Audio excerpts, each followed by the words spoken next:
Bueno, les pregunto, ¿tuvieron la oportunidad de estar revisando eh, la, el audio que les mandé de César Lozano? ¿Quién Sí, sí tuvo oportunidad de escucharlo? Sí, yo, maestra Eli, maestra. maestra Erika, maestra Ana. ¿Qué les pareció? Pues para mí, de manera personal me gustó más la última parte en la que, pues, nos dice que cuando en nuestro tren y en nuestros vagones va la gente pues, que queremos que nuestros padres o no y que no sabemos en qué momento, pues, vamos a dejar de existir o no.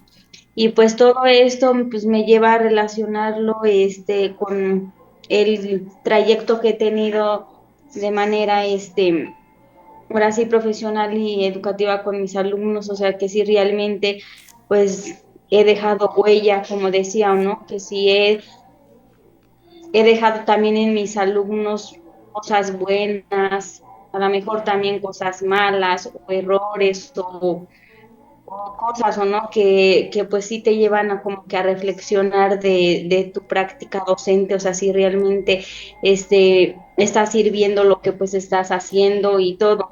Entonces, pues sí, sí como que las últimas palabras sí como que me hicieron mucho reflexionar, ¿o no? Porque ahí nos aborda lo que es de la familia, pero si lo lleva uno al contexto educativo, pues es otra forma de pensar, de visualizar, pero pues muy, muy interesante, ¿no?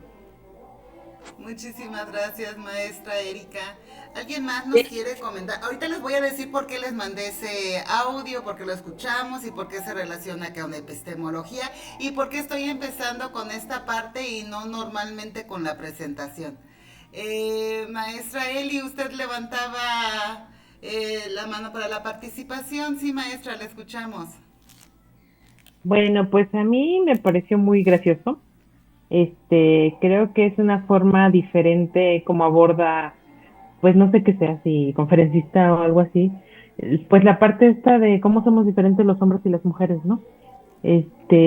Cómo de una manera pues graciosa, pues, como parecía como un stand-upero, este, aborda pues cómo nosotros como mujeres a veces somos como como muy incisivas con los hombres y pues los hombres pues como que habla a veces de que son como que pues, nos dan el avión o demás, pero yo como que rescato esa parte de cómo nosotros también podemos hacer la vida difícil para los demás, siendo hombres o siendo mujeres, ¿no? Y que a veces ni cuenta nos damos, ¿no? Y creemos que tenemos la razón y no damos tregua, ¿no? Bueno, yo digo que es así y muchas veces nos pasa con nuestra pareja, o sea, con las relaciones sociales en general, pero pues yo creo que debemos cambiar también nuestra forma de ver las cosas a veces, ¿no? Y entender que también nosotros hacemos las cosas, pues a veces de manera diferente, lo que hace que parezca que es incorrecto, ¿no? Bueno, rescato eso yo. Ah, muy bien, muchas gracias, maestra Eli. ¿Alguien más quiere participar?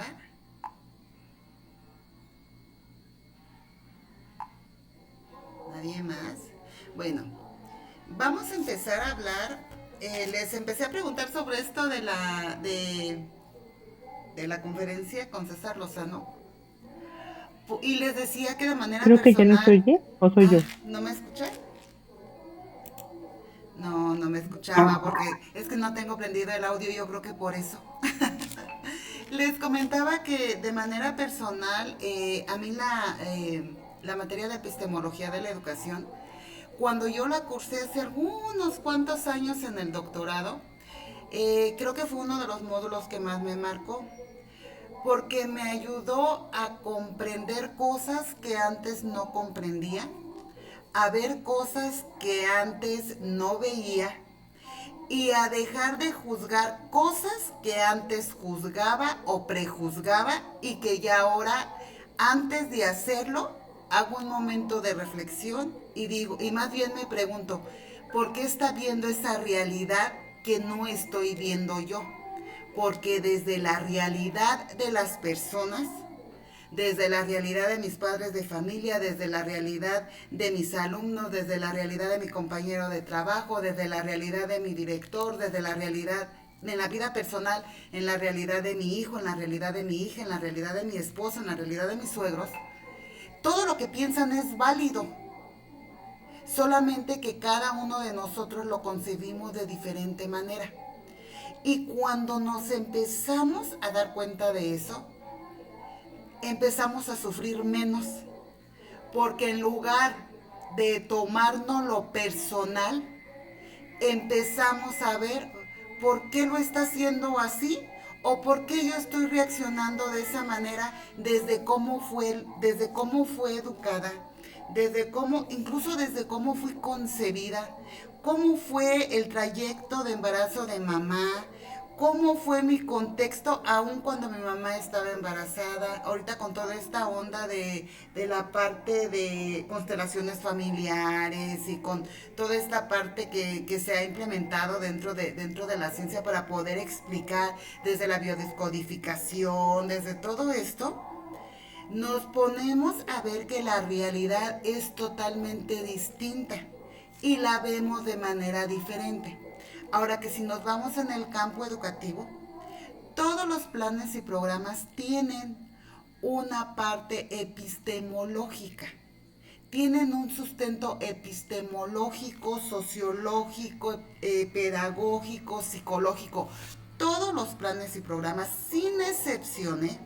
De hecho, esa es una de las cosas que ustedes en doctorado tienen que hacer en la tesis, que no se les pide en maestría, que no se les pide en licenciatura, pero que en doctorado sí se les solicita.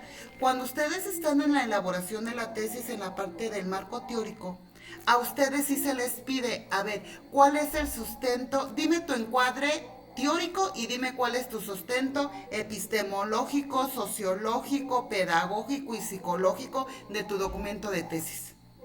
Y entonces ahora ustedes tienen que explicar, bueno, es que yo desde la parte epistemológica mi documento es crítico porque la manera en la como yo quiero que los alumnos desarrollen este conocimiento es de esta manera. Bueno. No, yo quiero que mi documento sea desde la parte del realismo o que sea desde... Y yo le empiezo a buscar desde donde quiero, desde la epistemología, incluso desde el existencialismo. La tesis que yo hice en doctorado, yo la hice desde el existencialismo. Nosotros lo estábamos trabajando así porque nosotros estábamos trabajando una situación, una temática que tenía que ver con la educación individualista, pero que tenía que ver con la parte somática, el desarrollo de las particularidades y todo esto del ser humano. Entonces nosotros teníamos un sustento psicológico desde el humanismo, pero desde la parte epistemológica la teníamos desde el existencialismo. Entonces esta situación es algo que se les pide en doctorado en el documento de tesis, que no se les pide antes. Entonces, les decía, esta materia casi estoy segura que también va a ser espero que sea, al igual que para mí, sea de las favoritas de ustedes, porque empezamos a ver situaciones que antes no veíamos. Y que cuando ya agarramos un plan y programa, por ejemplo, del 94, ya decimos, es que este plan y programa del 94, lo que el ciudadano que quería construir era este. Es que este programa del 2012 el ciudadano que quería construir era este. Es que este programa del 2024 revisamos el perfil de egreso y desde ahí nos damos cuenta qué tipo de ciudadano se quiere crear y desde ahí lo enrolamos luego a la parte epistemológica, psicológica, pedagógica, ¿no? Esa es una de las virtudes que nos da doctorado. Por eso el estudiar doctorado es otro nivel. Yo le decía a mis compañeros cuando terminé el doctorado, yo les decía, a mí para lo único que me sirvió el doctorado fue para darme cuenta que no sé nada, que todavía tengo mucho que seguir aprendiendo. Entonces, ese es uno de los plus del doctorado y que ojalá ustedes durante estos 4 meses que han tenido la oportunidad de estar trabajando, bueno, pues lo estén saboreando.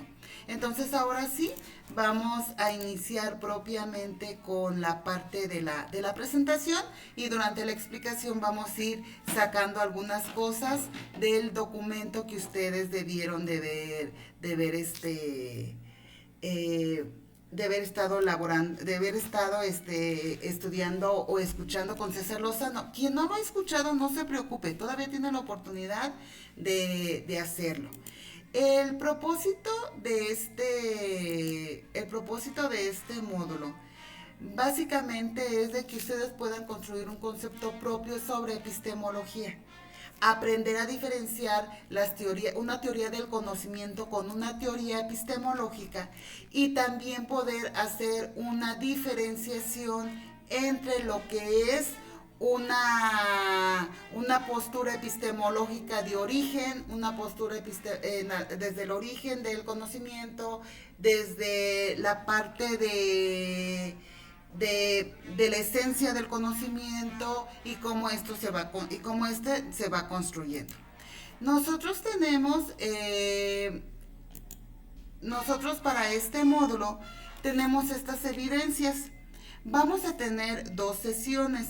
La primera sesión es el día de hoy, para lo cual yo les pido por favor que tomen una fotografía donde ustedes pongan en evidencia que estuvieron en la sesión, y esta foto la van a poner en un documento PDF, en un documento Word, que lo van a transformar a PDF y lo van a estar subiendo a plataforma. El día 13 de junio vamos a tener otra sesión donde también estaremos platicando. Nos vamos a reunir a las 7 de la tarde y estaremos abordando el tema 3 y 4. El día de hoy vamos a estar abordando la presentación y el tema 1 y 2. Los contenidos que vamos a estar trabajando son los siguientes. La primera es la parte epistemológica, las teorías epistemológicas desde la posibilidad del conocimiento, desde la esencia del conocimiento, desde el origen del conocimiento y propiamente hablar lo que es la epistemología de la educación.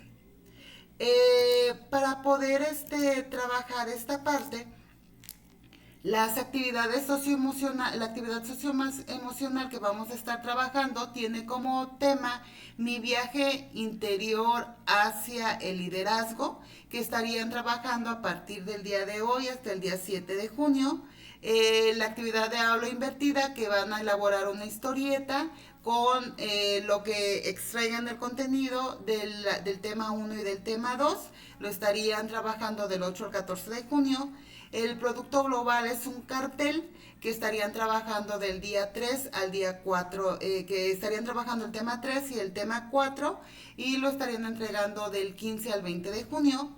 Y el reto, que es un video donde ustedes pongan en juego algunas posturas del conocimiento desde la parte epistemológica, que es del 21 al 26 de junio. Ya en la sesión del 13 yo les daría algunos ejemplos de qué estrategias podrían estar aplicando o algunas otras que ustedes puedan diseñar. El formulario, pues en cuanto me manden el link, yo se los estaría enviando. Cabe señalar que ningún trabajo que sea entregado fuera de tiempo tiene ningún valor. Igual no recibo documentos por ninguna otra vía que no sea por medio de plataforma. Entonces, les explico lo que es la actividad socioemocional. Cuando ustedes entren a plataforma, ahorita les voy a compartir el link, les voy a mandar la presentación, les voy a mandar el cuadrito de evidencias de desempeño. Cuando ustedes entren a plataforma, en la liga o en la pestaña de actividad socioemocional, ustedes ahí se les dan una serie de preguntas para que autorreflexionen sobre la contestación de esas interrogantes, para que posteriormente elaboren una carta que se va a llamar Mi Yo Líder. En esa carta ustedes le van a hablar, se van a hablar a ustedes mismos a futuro. Inclusive van a integrar un pequeño escudo que integre todos aquellos elementos que ustedes consideran que debe de tener un líder. Además de que deben agregar una frase compromiso hacia ustedes mismos que tenga que ver con la parte del liderazgo. Ustedes guardan ese documento en un documento PDF y lo estarían subiendo a plataforma. Esta actividad socioemocional pues es a partir del día 2 al 7 de junio. ¿No tienen aquí ninguna duda? Ya, doctora, dice, firmada por ti al final, ¿la vamos a hacer a mano y la vamos a escanear? Ajá, la pueden hacer a mano o inclusive ya con la parte de la tecnología, ya pueden poner ahí su firma.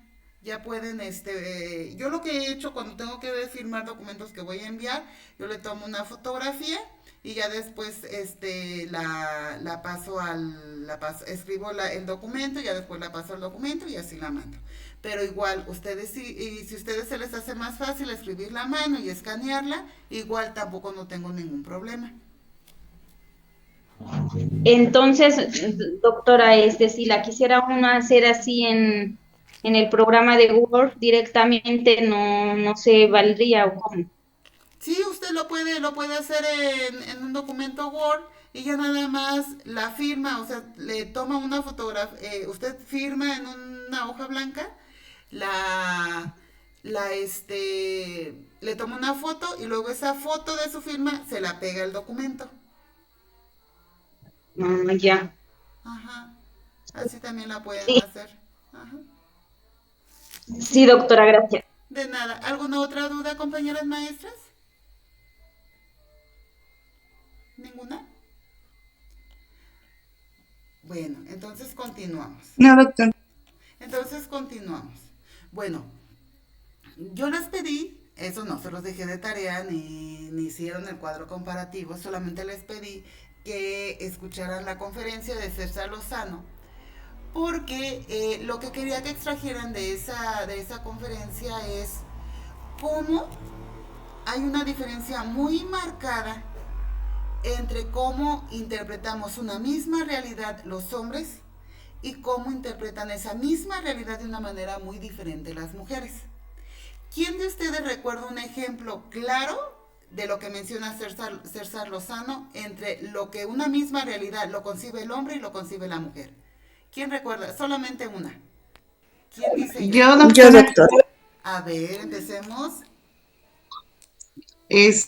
yo lo veo con el ejemplo que puso sobre la llanta, que la mujer le dijo que la llanta se veía baja y que él dijo que no había problema y que al final, pues siempre sí se ponchó. Ajá. Muy bien. ¿Otro ejemplo? ¿Quién dice yo? Yo, doctora, Sí, dígame, maestra.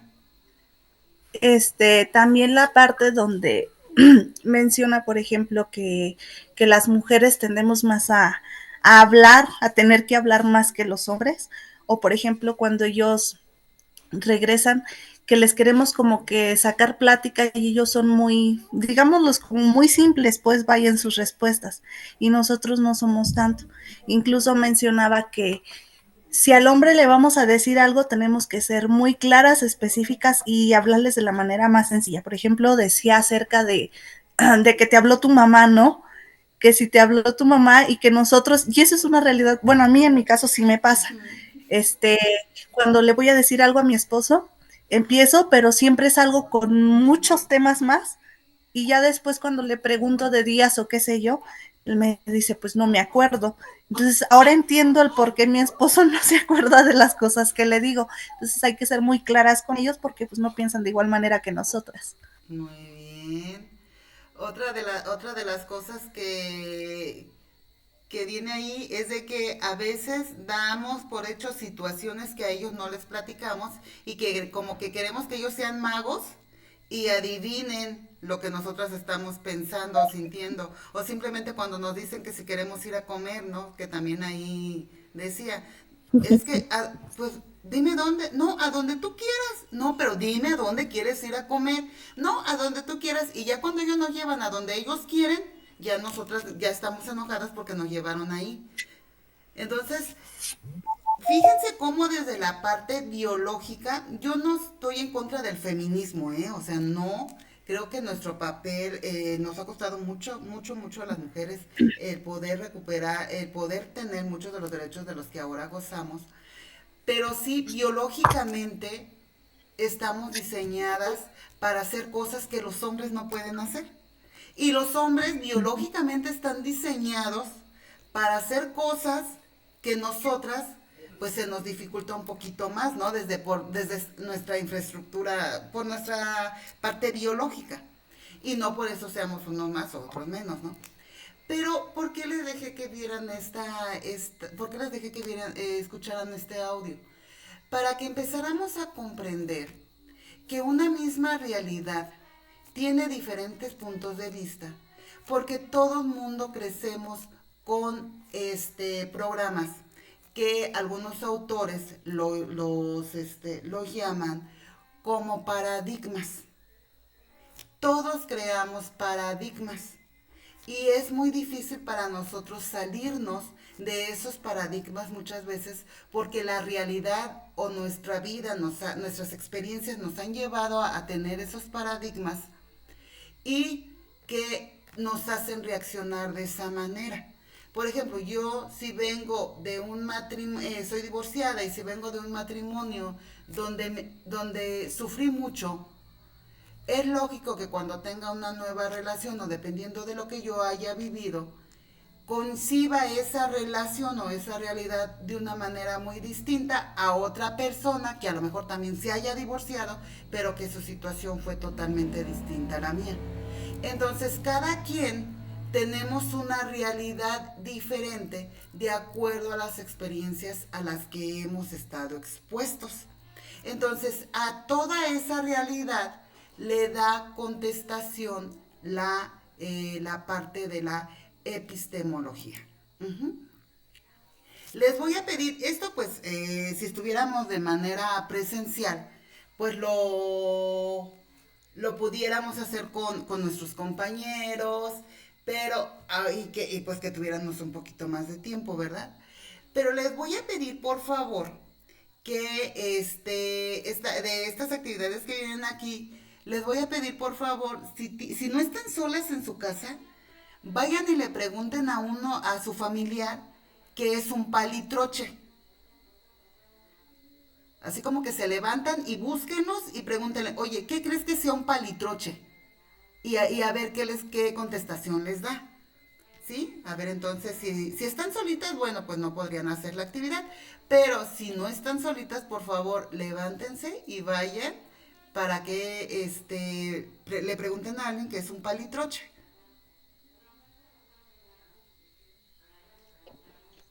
Listo, doctora. Listo. ¿Qué le contestaron, maestra? Es la primera vez que escucho esa palabra. No sabe qué es un palitroche. Muy bien. ¿Quién más ya preguntó? Yo, doctora, ¿Qué le dijeron que es un palitroche, maestra? que la parte de un carro. La parte de un carro. ¿Quién más ya preguntó? ¿Nadie más? ¿Están solitas? Yo, doctora, ¿Qué le dijeron que es un palitroche, maestra? que no sabían qué era y que era la primera vez que escuchaban esa palabra. Ok, bueno. A ver, ahora yo les pregunto a ustedes, maestra Eli, ¿qué es un palitroche? ¿Qué cree usted que sea un palitroche? Pues me imagino como algo así como un reilete o algo con un palito. Ok, ya. Ella por pali piensa que es un palito. Muy bien. Maestra Erika, ¿qué piensa que es un palitroche? No, no tengo ninguna idea. No. Maestra Flor.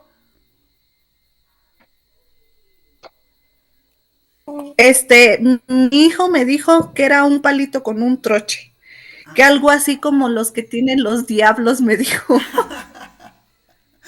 Muy bien. Miren, fíjense cómo empezaron, no saben qué es, pero hubo quien se dio, empezó a decir, pali, pues ha de ser un palito, o es la primera vez que escucho esa palabra. Esta palabra de palitroche, no, quien tiene más o menos la misma edad que yo en aquellos, en el programa del 94, no estudié en el 94, más bien como alumna, sino como maestra cuando inicié con mis prácticas. En el libro del famoso perrito venía una lectura y había una lectura que se llamaba palitroche. Y el palitroche para el niño de la lectura era el abate lengua que utiliza el doctor cuando vamos a consulta, que no, el abate lengua que utiliza para revisarnos la garganta. Y él a ese palito le llamó palitroche. Ajá. Entonces, este es un ejemplo de alguna estrategia que ustedes puedan aplicar con alguno de sus alumnos, o que les pregunten para ellos qué es el amor, o que les pregunten a los niños chiquitos. Ellos tienen muchas explicaciones de dónde creen que vienen los bebés. Y se van a dar cuenta de las respuestas que ellos, que ellos les dan. Se van a sorprender. Miren, hay muchos conocimientos que se adquieren mediante la práctica. Hay otros conocimientos que se adquieren mediante la experiencia y hay otros conocimientos que se adquieren científicamente. ¿Quién de ustedes me quiere decir un ejemplo de un conocimiento que se adquiere en la práctica, otro que se adquiere en la experiencia y otro que se adquiere científicamente? En la práctica, por ejemplo, si hablamos de los niños, en la práctica, por ejemplo, sería el uso de, no sé, la cuchara o el tenedor, por ejemplo, cuando comen. Ajá. Si hablamos de conocimientos que se adquieren mediante la experiencia, pudiera ser, por ejemplo, no sé, el desarrollo del habla o el uso de los objetos. Científicamente, pues yo creo que si es con niños, igual algún objeto cuando lo observan, porque los niños siempre observan, saborean y todo, ¿no? Ya es digamos, una adquisición científica, y nosotros como personas, pues cuando leemos artículos, cuando observamos algo que viene, digamos, comprobado científicamente. Uh-huh. Sobre todo cuando hacemos algún experimento con ellos en la escuela, o se los dejamos de tarea y que ellos hacen esa parte experimental donde tiene inverso los pasos del método científico. Bueno, fíjense, estas tres formas son formas de adquirir conocimiento y todas estas formas son válidas para adquirir el conocimiento. Nuestros abuelos tienen muchísimo conocimiento que adquirieron a través de la experiencia y que aprendieron a través de la práctica, aunque después eso mismo tenga una explicación de manera científica. Entonces, la epistemología es la ciencia que estudia eso, es la ciencia que estudia el qué y el cómo es el conocimiento. Se fundamenta es considerados estos conocimientos, ya son tan válidos y verdaderos, aunque solamente sean creencias. O sea, desde la epistemología, los conocimientos que se adquieren desde la práctica, desde la experiencia, desde la parte científica, todos son válidos, porque todos hacen una descripción de la realidad de los sujetos que le están viviendo. Y entonces ahora sí podemos decir cuál es la diferencia entre una teoría del conocimiento y una teoría epistemológica. Las teorías del conocimiento, esta teoría del conocimiento o es válida para ellos, solamente es lo que es los conocimientos obtenidos a través del método científico. Si es comprobable, si lo puedo tocar, si lo puedo ver, si puede ser comprobado, entonces eso pertenece a la teoría del conocimiento. Las teorías epistemológicas lo que hacen es estudiar el origen del conocimiento, es decir, porque el sujeto considera que esa realidad es de esa forma y no de otra. Ajá. Yo puedo decir que llueve cuando las nubes están grises. Y a lo mejor la teoría del conocimiento me dice, no, es que no es siempre. Pero la experiencia y la práctica me ha dicho que sí, que cuando las nubes están grises, va a llover. Y ese conocimiento es tan válido como la explicación que me puedan dar a través de la teoría del conocimiento, a través del ciclo del agua. Entonces, no sé si esta parte de la diferencia entre una teoría del conocimiento y unas teorías epistemológicas queda entendida. Las teorías epistemológicas validan todas las formas en las que se adquiere el conocimiento. Y la teoría del conocimiento solamente valida todas aquellas, todos aquellos conocimientos que se originan a través de un método científico. Ajá. No sé si hay alguna duda entre estos dos conceptos. ¿Ninguna? No, doctora. ¿No? Bueno, entonces seguimos avanzando. Las teorías epistemológicas tienen como base la investigación científica, es decir, pretende darle una explicación entre la relación del sujeto y el objeto o cómo el objeto también modifica al sujeto. Porque ya desde el siglo XIX se viene diciendo que no solamente el sujeto transforma el objeto, sino también el objeto puede transformar el sujeto. Y eso es una explicación que inclusive desde la parte psicogenética lo explicaba Piaget, que ya después lo retoman desde la parte pedagógica y lo retoman desde la parte psicológica, donde esta transformación mutua se hace. Y entonces se utiliza la investigación científica para poder darle una explicación a eso. Miren, si nos vamos en la historia, antes del siglo XIX, todo lo que era válido era a través del método científico. Y el paradigma que sustentaba ese método era el paradigma positivista que hizo Auguste Comte. Pero después del siglo XIX, cuando aparece la revolución industrial y aparece el renacimiento, ahí nos dice que no necesariamente debe de ser así, sino que hay muchas otras, como las ciencias sociales, que tienen su propio método de estudio. De hecho, para que una disciplina pase a ser ciencia, tiene que tener un objeto de estudio y un método de estudio. Por eso apareció la hermenéutica, la fenomenología, y apareció el método constructivista y muchos de los otros métodos que conocemos que forman parte del paradigma. Ustedes esta situación la van a ver cuando vean el módulo de investigación. Ahí les hablan sobre los paradigmas de investigación y todos los paradigmas, el paradigma interpretativo y el paradigma sociocrítico, nacen después del siglo XIX, cuando hay una revolución en la conciencia del ser humano y se le conoce como renacimiento. Miren, ya se me va a terminar el tiempo. Ahorita nos vamos a conectar por Meet. ¿Les parece? Y les continúo explicando. Doctora. Sí, doctora. Sí, entonces ahorita les mando el mensajito porque ya tiene dos minutitos y ya se me va a cerrar.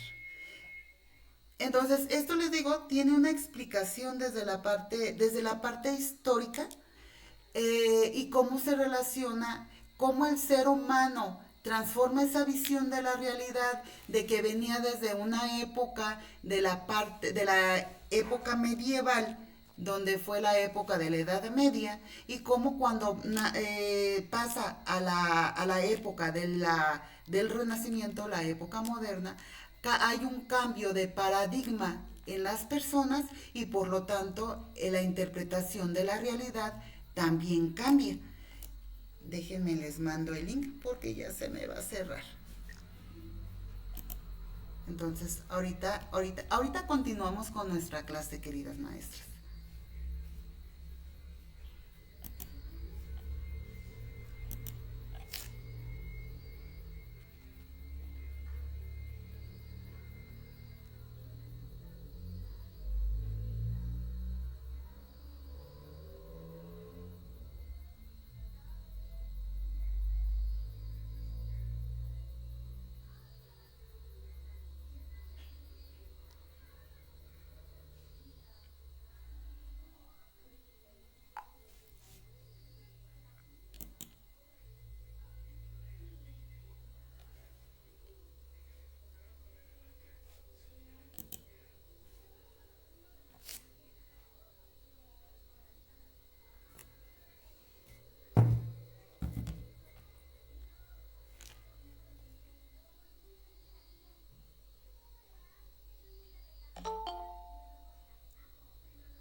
Hola, maestra Eli, ya estamos aquí de nuevo. Vamos a dejar que llegue la maestra Flor, la maestra Cindia, la maestra Ove. ¿Sí? Nada más que ahorita ya no les voy a poder seguir proyectando, pero les voy a mandar les voy a mandar la presentación, ¿eh? Es que, ¿qué creen? Que mandé a actualizar mi máquina y me metieron el Windows 10 y me puedo conectar a Meet, pero no me permite compartir pantalla y no sé por qué. Ya fui con el técnico y me dijo que era por la versión que tenía mi máquina. Bueno, entonces continuamos platicando. Les decía, entonces, a partir del siglo XIX, que aparecen las ciencias sociales, entonces empezamos con esta forma de ver la realidad de una manera muy, muy distinta. En una ocasión estaba viendo una conferencia de Francisco Mora. Él trabaja mucho lo que tiene que ver la neuroeducación. Él ponía un ejemplo muy práctico. Decía que un niño, estaban en una clase y que llegó, pues estaba el maestro explicando la parte de las sumas. Y le decía el maestro, a ver, Juanito, aquí tengo 2 manzanas y luego te dan otras 2 manzanas. ¿Cuántas manzanas tienes? Y él decía, 5 manzanas. Y el maestro le decía, a ver, no, no, escúchame bien. Tienes 2 manzanas y te voy a dar otras 2 manzanas. ¿Cuántas manzanas tienes? Y él vuelve a contestar, 5 manzanas. No, pues ya el maestro estaba desesperado porque pues todos decían que eran 4 manzanas.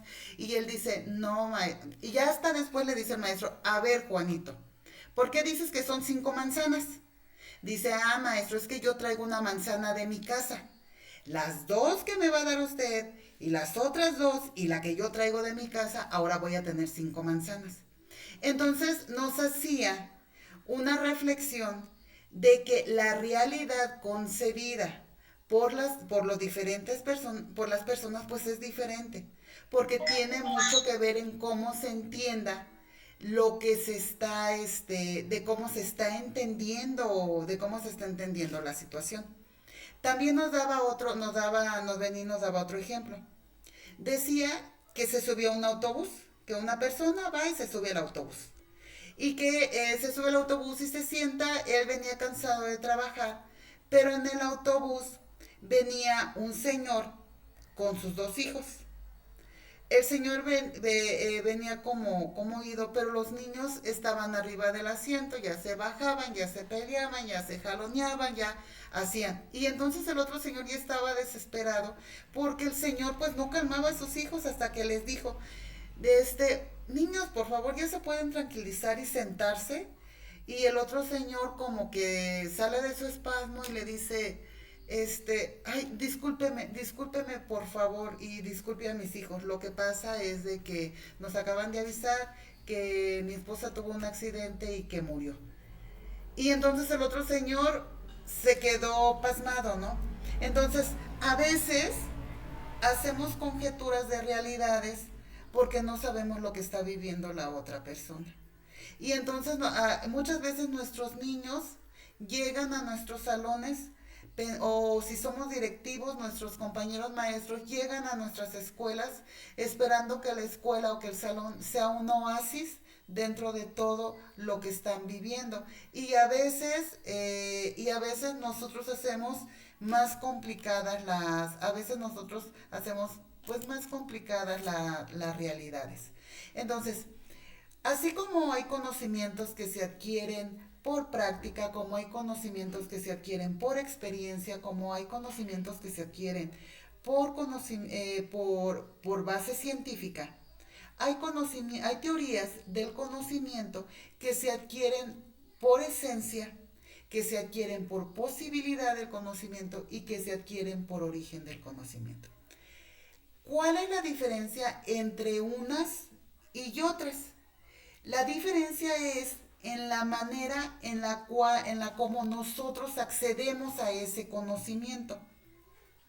Por ejemplo, si nosotros adquirimos un conocimiento desde la parte de la esencia del conocimiento, se relaciona con aspectos desde desde la parte premetafísica o desde la metafísica. ¿Qué es la parte premetafísica o metafísica? Dentro de la filosofía es la ciencia del saber.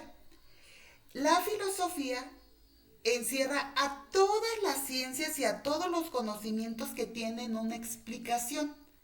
Y la metafísica encierra todas aquellas cosas que no tienen una explicación científica, pero que sin embargo existen. Por ejemplo, los fantasmas. O que hubo alguien que escuchó la llorona y le da una explicación. Eso no tiene una comprobación científica, pero tiene interrogantes y por eso se va al campo metafísico. Ajá. Todos aquellos conocimientos que no tienen una respuesta, pero que sin embargo existen, eso forma parte de la pre-metafísica o de la parte de la metafísica. Y todos aquellos conocimientos que sí tienen una explicación se van al campo de la filosofía y desde la filosofía se desglosa todas las explicaciones que conocemos actualmente y que se pueden estudiar. Entonces, también desde la parte de la esencia entran todos aquellos conocimientos que tienen que ver con la parte de la teología. ¿Han escuchado la ciencia de la teología? Sobre todo la estudian mucho los que estudian para sacerdotes. ¿Qué es la teología, maestras? Pues lo que está relacionado con seres maravillosos, ¿o no? Como Dios, y que para algunas personas, como le diré, como que sí tienen vida, ¿no? Sí tienen existencia, o sea, existen por algo y creemos en algo, en alguien. Exactamente. Toda la base teológica tiene una explicación desde lo divino. Y eso no es nuevo. Las civilizaciones antiguas le daban deidades a los fenómenos naturales. Por eso tenían que el dios de la lluvia, tenían que el dios de la guerra, que la diosa de la fertilidad. Buscaban materializar todos esos fenómenos que ellos estaban experimentando y que para ellos en ese momento no tenía una explicación, pero que sin embargo existían. Y entonces todo ese tipo de conocimientos que se adquieren de esa manera es desde la parte, la encajonamos a las teorías que se adquieren por esencia del conocimiento. Ajá. Las teorías por posibilidad del conocimiento, vamos a encontrar todas aquellas teorías que sí ya tienen una explicación desde la parte de la filosofía, como el dogmatismo, el escepticismo, el subjetivismo, el relativismo, el pragmatismo y el criticismo. Y las teorías por origen del conocimiento vamos a encontrar el racionalismo, el empirismo, el intelectualismo, el apriorismo y desde la postura crítica. E inclusive este tipo de adquirir conocimiento tienen mucha relación con el avance de las civilizaciones.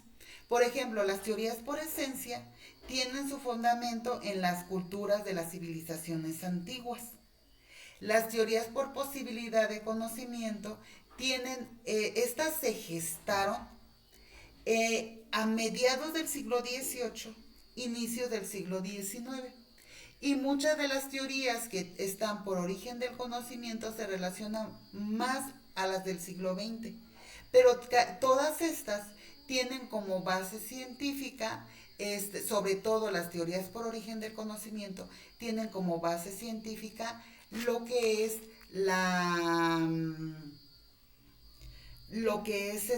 el método científico. Ajá. Entonces, las teorías epistemológicas, según por la posibilidad del conocimiento, está fundamentada por John Locke y Emmanuel Kant. Ellos, si ustedes los buscan, cuando íbamos a la prepa, nos hablaron de ellos en la materia de filosofía, quienes la llevamos.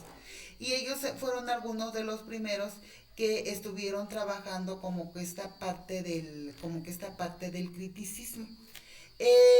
Las teorías como el dogmatismo, cuando una persona es dogmática, cuando, ¿cuándo decimos que una persona es dogmática? ¿Han escuchado esa frase de que esta persona cuando se sube a su caballo no hay forma de bajarlo? O sea, como que lo hace muy reglamentariamente, ¿no? Sigue así como que ya es como una rutina que él hace, ¿no? Una persona dogmática difícilmente la van a sacar de su postura. Difícilmente. Y si ahorita yo les digo, a ver, recuerden una persona dogmática y se les viene una a la cabeza. Es de aquellas personas que dicen ustedes, o sea, ya está por demás hablar con ella porque de que decimos, ¿no? De que se encapricha, ya no hay, lo utilizamos así. Desde que se encapricha, ya no la sacamos de ahí. Es decir, en cuanto ella o la persona concibe esta realidad, pues entonces nos estamos convirtiendo en una persona dogmática, porque es difícil que nosotros transgiramos esa situación inclusive hay muchas creencias desde el dogmatismo que ya actualmente pues ya han ido cambiando. Por ejemplo, mi abuelita, ella decía, que qué opciones que una de sus hijas se divorciara y que la tuviera otra vez en la casa. Que jamás lo iba a permitir. Entonces, esa es una creencia dogmática. A lo mejor así fue educada. Pero si no hay forma en la que la saquen de ahí, pues entonces ella no lo entiende como algo normal y jamás lo va a permitir. ¿Por qué? Pues porque así fue educada. Y la parte desde el dogmatismo lo trabajó Tales de Mileto, lo trabajó Pitágoras, y un científico que se llamó es que no sé pronunciar su nombre, Anaximandro, así se llamaba. Y también desde el dogmatismo, cuando decimos Dios existe y Él creó todas las cosas. Ese tiene que ver desde la parte del dogmatismo. Desde el escepticismo está Descartes. De Descartes, ¿sí han escuchado? Él tiene una frase muy, muy famosa, Descartes. A ver, ¿cuál es la frase de René Descartes? El del escepticismo. No es la de yo solo sé que no sé nada. Ah, exactamente. Chocla, maestra Flor. Esa es, desde el escepticismo, Descartes es su representante, y él es de los que decía, yo solamente sé que yo no sé nada, porque él todo el tiempo dudaba de las cosas. Para él, es de esas personas que tú le dices, mira, pero aquí están las pruebas, y él dice, no. O sea, hazle como quieras, pero no, yo no creo eso. Entonces, esas son las personas escepticistas, las personas que todo el tiempo están dudando y dudando y dudando de las cosas. Ajá. La parte del subjetivismo, su representante fue Protágoras. Y el subjetivismo tiene que ver sobre la misma experiencia y por cómo yo concibo la realidad, y que muchas veces y lo utilizamos, es que es subjetivo. Por ejemplo, la belleza es subjetiva. ¿Por qué? Porque para lo que para mí es bello no necesariamente tiene que ser para ti. Entonces, ese es desde la parte del subjetivismo. Por ejemplo, yo no estoy trabajando, si yo estuviera trabajando un tema sobre emociones, como que yo me iría por esta parte del subjetivismo, porque la emoción la genera una realidad a la que eres expuesto, y no todos reaccionamos de la misma manera ante la misma situación. Entonces, a lo mejor si yo tuviera un tema desde la parte emocional, yo diría, a lo mejor la que me pudiera ayudar desde la parte epistemológica, pues pudiera ser el subjetivismo. ¿Por qué? Bueno, porque los niños los metemos a unas dinámicas donde ellos nos expresen cuál es la emoción que sintieron, y a lo mejor lo que para mí fue alegría, para mi compañero fue tristeza, o para el otro fue miedo, o para el otro fue aberración, ¿no? Entonces, a lo mejor yo desde ahí lo podría estar sustentando. A lo mejor para mí la amistad es el mejor tesoro y maravilloso del mundo, pero alguien que fue traicionado diría, no, yo no tengo amigos, o sea, yo prefiero estar solo que mal acompañado. Entonces, esa es la parte del subjetivismo, donde la verdad no es universal, es dependiendo de cómo la crea el ser humano. La parte del relativismo, su prepulsor o quien la trabaja es Spengler. El relativismo es el que afirma que no hay verdades absolutas. Todo es efímero y todo es dependiendo del tiempo. Es decir, por ejemplo, no, ya esta noche. Por ejemplo, ¿cuántos años vivimos pensando que eran 9 planetas? Y un buen día salieron y nos dijeron, ¿saben qué? Pues que ya no son 9, que ya son 8, que porque el último planeta no cumple con las características para ser planeta. Entonces eso fue algo relativo. Entonces, en el relativismo es el que dice que no todo es para siempre. No hay verdades absolutas y que éstas van a ir cambiando dependiendo de los factores externos. La otra es el pragmatismo. El pragmatismo es el que tiene un lado escéptico, pero para ellos, o desde el pragmatismo, es solamente lo que es práctico, lo que me permite utilizar, es válido para mí. Si no es práctico, no me sirve. ¿Saben quiénes están parados más en esta parte? Nosotras las mujeres estamos más en la postura del subjetivismo, pero los que son muy pragmáticos son los hombres. A mí dame lo que ocupo, o sea, a mí dame lo que necesito. Si eso no me sirve, entonces hasta se les olvida, porque no lo necesitan. Y ejemplos de esos hay muchos. Por ejemplo, ¿quién de ustedes sabe o recuerda cómo hacer una raíz cuadrada? ¿Quién recuerda cómo se hace una raíz cuadrada? Y lo aprendimos. Se supone que lo aprendimos. No los enseñé en mi época, yo lo aprendí, no soy muy grande, pero yo lo aprendí en la primaria. Ay, en la primaria, ¿por qué me enseñaron raíz cuadrada? Pero ahí lo aprendí, de eso sí me acuerdo, porque sufrí mucho, por eso me acuerdo. Pero yo ya no recuerdo cómo realizarla. ¿Por qué ya no nos acordamos? Sabemos que lo aprendimos, pero ¿por qué ya no nos acordamos? Porque ya no, porque no es útil, no sirve, no es funcional. Porque ya no fue funcional, porque ya no lo tuvimos que seguir practicando. Por ejemplo, aquí, a lo mejor si algunas de ustedes son maestras de física en la secundaria o de química, se acuerdan de los elementos de la tabla periódica.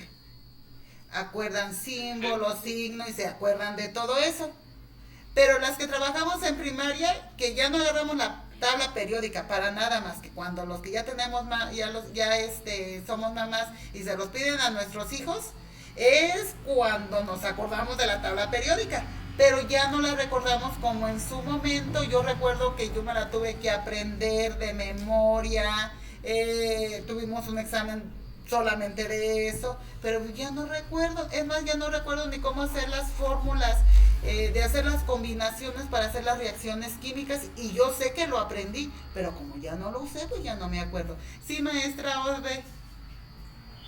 Como ya maestra que trabajo en preescolar. Yo nada más sé contar del 1 al 20 y nada más. Ya no sé más. Ya los demás números se le olvidaron. Ella ya no sabe posición, ya no sabe la posición, ya la de las centenas, y todo lo demás, la maestra ya no se acuerda. Y es verdad, o sea, y no es porque sea malo, simplemente el mismo cerebro. Van a llevar un momento, no sé si ya tomaron alguna materia sobre neuroeducación, o si no la van a tomar módulos sobre la parte de la neuroeducación. Y dicen que el ser humano, o sea, el cerebro, va olvidando lo que tiene que olvidar, o sea, lo que no necesita el cerebro no lo desecha, pero sabemos que lo aprendimos, pero ya con exactitud, ya no lo podemos recuperar de la misma manera. Y eso me viene a la mente, si todas vimos la de esta, de Intensamente, la caricatura, ahí nos marca cómo la Riley le van quitando las emociones y los recuerdos que ella ya no necesita. Es que eso pasa en realidad en el cerebro. Entonces, en el pragmatismo, esa es la explicación. Si a mí me sirve, ahí se va a quedar. Y si no me sirve, pues entonces lo desecho. Y les digo, los hombres son muy pragmáticos en esta parte. Y saben también cuando lo vemos, en cómo ellos no son tan apegados a los objetos. Ellos sí, así su llavecita esa ya está toda mugrosa, ya le puedes comprar. No, pues ellos quieren esa llave. ¿Por qué? Porque es la que les sirve. Y nosotras somos de que, ay, es que ese recuerdo no lo tires porque te acuerdas cuando me llevaste hace 20 años que nos casamos y que fuimos a la playa y que fue lo primeritito que me compraste, eso no me lo tires. Entonces nosotros pues somos más sobre esa parte y pues los hombres son más pragmáticos. Ajá. En el criticismo con Kant, pues es sobre esta parte, sobre un poquito del escepticismo, pero se va más como que a la parte de la reflexión. No critica por criticar, sino que se va así como que a esa situación de, a ver, tú me estás diciendo que son 8 planetas, ok, perfecto, yo no digo que no sean 8, pero a mí dime y dame una explicación, ¿por qué dices tú que son 8 planetas? Ajá, dame esa explicación. Las maestras que somos de primaria, no me van a dejar mentir que en el programa del 2012, en los libros de texto, en la parte de matemáticas, los niños tenían que resolver el problema y aparte tenían que argumentar. No sé si recuerdan que venían los libros así. Ellos tenían que escribir por qué ese era el resultado y no otro. Y estaba basado a esta parte del criticismo. Ajá. Ellos tenían que estar justificando sus respuestas. O sea, bueno, ok, tú dime, sí, es un 4. A ver, pues, dime por qué es un 4 y no es un 8. La respuesta es 8, pero tú dices que es 4. Perfecto, ¿por qué es 4? Y los niños tenían que justificar su respuesta. Y entonces a mí me tocó trabajar en esa parte. Muchos de los niños al momento de tener que argumentar decían, ay, sí es cierto maestra, sí es que no son 4. Dice, lo que pasa es que en lugar de multiplicar, lo sumé. Y entonces por eso me salió mal. Ah, pues órale, ve y corrígelo y explícale ahí qué fue lo que hiciste. Entonces, eso a mí se me hacía muy laborioso. Pero llegó un momento que a los niños sí les llegó a servir como que hacer esa parte. Quien estaba formándose en eso, el detalle con ellos es de que ahora cuando nosotros de maestro les explicábamos algo, ya ellos te preguntaban, o sea, sí te decían, a ver maestra, dice que en el ciclo del agua esto, pero por ejemplo en mi pueblo pasa esto. Entonces, ¿por qué acá no llueve y acá sí? Y entonces ellos ya preguntaban, les estábamos generando esa parte del criticismo. Cuando empezó este programa del 2020 de la nueva escuela mexicana, empezó bajo esta sintonía. Empezó en un primer momento, cuando nos estaban pidiendo el codiseño, empezaban como que con esta parte de querer preguntar. pero ya después ya no lo aterrizaron y terminaron por eliminarlo.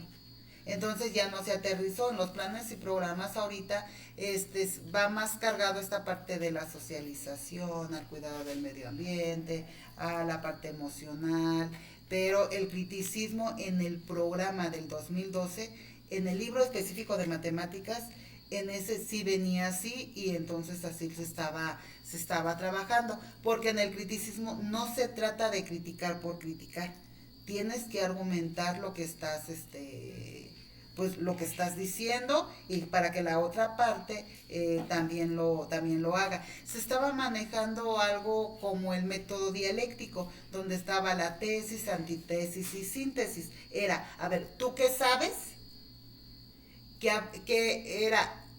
¿Tú qué sabes? Lo que yo te enseño y lo que ya aprendiste a hacer y cómo lo aprendiste a hacer. Entonces, en el criticismo se trabajaba de esa manera. Entonces, ahora ya vamos a entrar en materia. En la actividad de aula invertida, que va a ser del 8 al 14 de junio, ustedes van a estar trabajando sobre pues la temática la temática del tema 1 y del tema 2. Entonces, ustedes van a recuperar esto que acabamos de trabajar sobre el concepto de epistemología y sobre las teorías por posibilidades del conocimiento que acabamos de ver ahorita.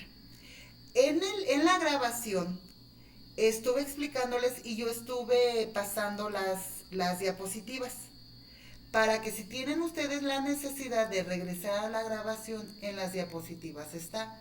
De todas maneras, yo les voy a mandar las diapositivas. En las diapositivas, son unas diapositivas que ya están completas, o sea, yo ya programé, viene desde el tema 1, el 2, el 3 y el 4. Esta misma presentación es la misma que voy a recuperar para la clase del 13, para que les sirva de apoyo a ustedes y pues y para su historieta y podamos pues entonces facilitarles esta situación. De todas maneras, si ustedes tuviesen alguna duda, me preguntan. Entonces, ahorita, ¿qué se queda para que suban a plataforma? 1, la fotografía. Por favor, que no pase de mañana, porque si le cierran plataforma o aparece después, pues ya no hay oportunidad de recuperarla. Esa es la fotografía de la asistencia de hoy. De hecho, déjenme tomarles una foto de captura, porque a mí también me piden evidencias. Entonces, es la fotografía. 2, la actividad socioemocional, que es la bitácora. Y 3, su historieta. La fotografía traten de subirla mañana. La actividad de actividad socioemocional es del 2 al 7 y la historieta es del 8 al... la historieta es del 8 al... Déjenme les digo, ahorita les voy a mandar el cuadrito. La historieta es del 8 al 14. El día 13 tenemos la sesión a las 7 de la tarde. ¿Alguna duda, compañeros maestros? Es un grupo de puras chicas. La historieta va a ser de lo que ahorita usted nos explicó. De lo que yo les expliqué ahorita va a ser la historieta. De hecho, eso también viene en plataforma. Y les voy a mandar más aparte las diapositivas. Tema 1 o tema 2. Tema 1 y tema 2. Sí. Ustedes pueden utilizar luego utilizan Canva. Bueno, donde yo he visto que más usan para hacer historietas como que es Canva. Utilizan Canva o alguna otra aplicación que ustedes quieran utilizar, pueden utilizarla sin ningún problema. Pueden, miren, les voy a pedir de favor, si van a hacerla en Canva, la van recortando y la van acomodando en un documento para que suban el documento en PDF y me sea más fácil revisarla. Porque luego, ¿qué creen que me pongo a estar bajando y bajando documentos en mi computadora? Y eso ha hecho que le esté cambiando de versiones y todo eso. Entonces háganme ese favorcito. O si no, si pegan el link, háganme un favor, compartan el link de la historieta en el grupo y así yo ya la reviso y acá en la plataforma. De todas maneras suban el PDF, ¿eh? No porque me vayan a compartir en el grupo, no vayan a subir. Cuiden siempre, ese es un consejo que les doy. Nunca dejen un espacio en plataforma vacío. Nunca lo dejen, ¿por qué? Porque cuando entran a nosotros a supervisarnos, nos revisan que el documento, que para ser válida una evaluación esté el documento, y si no está el documento nos dicen, oye, tú no le puedes poner una calificación aprobatoria a alguien donde su documento está, donde el espacio está vacío. Entonces nunca dejen espacios vacíos. Cualquier duda que tengan, ustedes me preguntan por un mensajito, cualquier cosa, yo estoy a la orden. Entonces, a ver, díganme, ¿cómo les pareció la clase? ¿Tienen alguna duda? ¿Quieren hacer alguna conclusión de la clase? ¿Algo que quieran comentar? ¿Las escucho?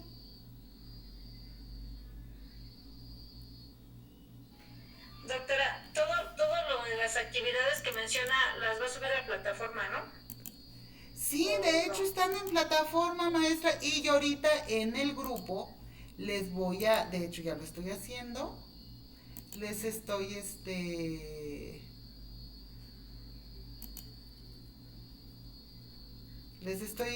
pasando el cuadrito, les voy a mandar el link y ahorita también les voy a mandar la presentación. Y ahorita ya les mandé el cuadrito de evidencias para que lo tengan a la mano, les mando la presentación y les mando también les voy a compartir